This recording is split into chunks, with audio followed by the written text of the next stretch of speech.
Hey everyone, welcome to another episode from Ampro Engineering.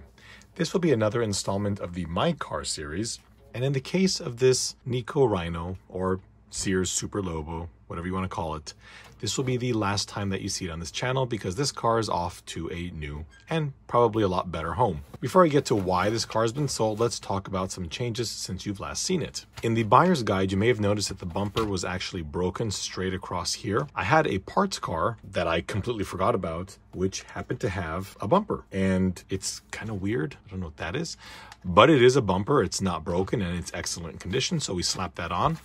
There was another issue as well. This motor retaining plate thing over here was actually broken in this area, so just by pulling on this plate, the entire thing would come off. So I was able to snag that from the parts car as well, put on a new one of these little brackets because again, the parts cars was nicer, and that was about it. So those of you who have seen the build series on this car know that it's got full ball bearings. We went through all the electronics. We rewired this golden arrow radio so that it would properly work. And the car is fully functional. It's just not a car that I am in love with, but I met somebody who really wants to have it. And as far as I'm concerned, these cars need to go to homes that really adore them. The person that has purchased this car off me is someone who has more of an emotional connection to one of these cars than I ever will, since I never grew up with this car. It is a fantastic little car. You know, it runs really well. You know, the tires are in good shape. It has a good look to it.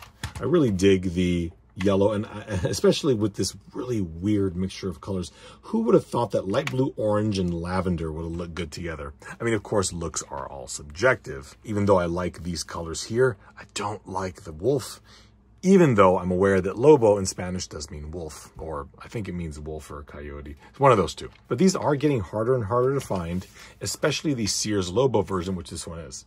Now, it's easy enough to swap this thing over and turn it into a Nikko Rhino by changing this body or even the cage, but you know, this car is what it is, and it is a really nice car. It's in really good shape. This one definitely was channel 4, so as you may have remembered in the earlier video, we did swap this thing out for the number 4 band, and yeah, it always worked well.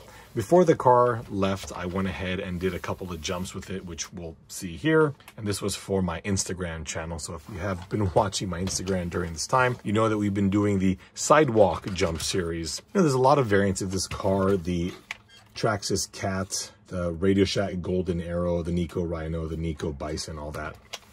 So it's really interesting to see such a car with such a long and illustrious life.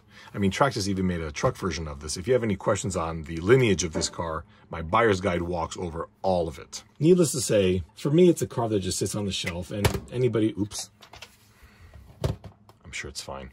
Anybody who's familiar with this channel is aware that I'm not really into cars that just sit there. That's not my thing, but this car is so pretty and in such good shape that it's not a car that I really want to modify either. To me, it deserves better.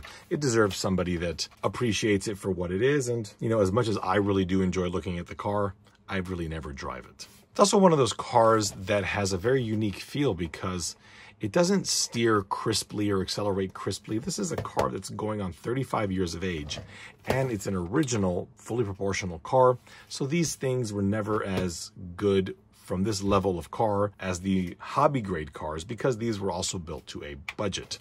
Remember, these were cars that parents would find on the shelves at whatever toy store or general store that you would have had, not a car that they would find at the hobby shop. Remember that this car's direct competitor was the Grasshopper. Now, even though this is a 540 equipped car, it's not that fast. And the reason for that, again, is this car here was designed to be sold to mass market consumers, and the reason why you wouldn't want this car particularly fast is warranty claims.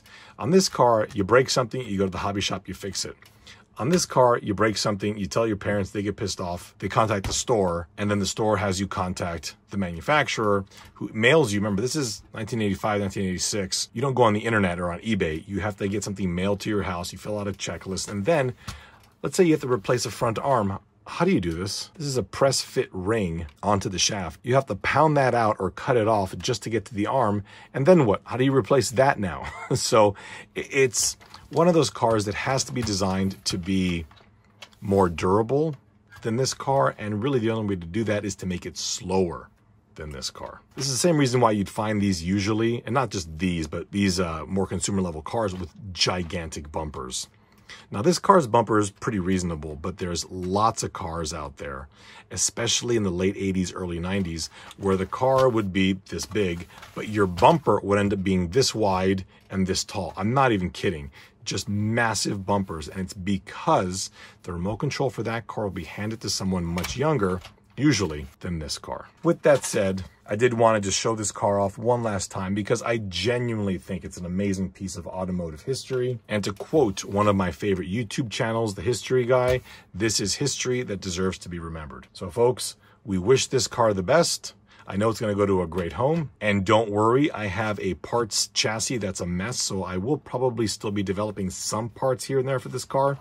So don't fret, just because this car's gone doesn't mean we won't be making more stuff for it. So thank you all so much for watching, and we'll see you next time.